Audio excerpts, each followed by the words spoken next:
আমার মা এভাবেই আলু পোস্ত বানাতো, আর খেতে কিন্তু ভীষণ ভালো হয়। পোস্ত কিন্তু বাড়ি ভেদে আলাদা আলাদা রকম হয়, তবে আমার মা এভাবেই বানাতো। দিয়ে দিলাম নুন, কাঁচা লঙ্কা দিয়ে একটু দানা দানা আমি পিষে নিলাম কাঁচা লঙ্কা দিয়ে।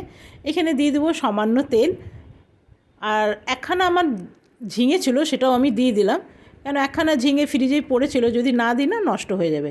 আমার মা যেটা দিত সেটা এখানে দিত সামান্য হলুদ। অনেকেই আলু পোস্ততে হলুদ দেয় না, তবে আমার মা সামান্য হলুদ দিত। তো এটা আমার ভাজা হয়ে গেল, দিয়ে দেবো জল, আর দিয়ে দিলাম একটা কভার। কিছুক্ষণ পর ফিরে এলাম, আমার মা আরেকটা জিনিস দিত, সেটা হলো নামমাত্র চিনি। একদম নামমাত্র হবে, সেই জন্য আমি হাতে করে দিলাম, যাতে আপনারা সবাই বুঝতে পারবেন।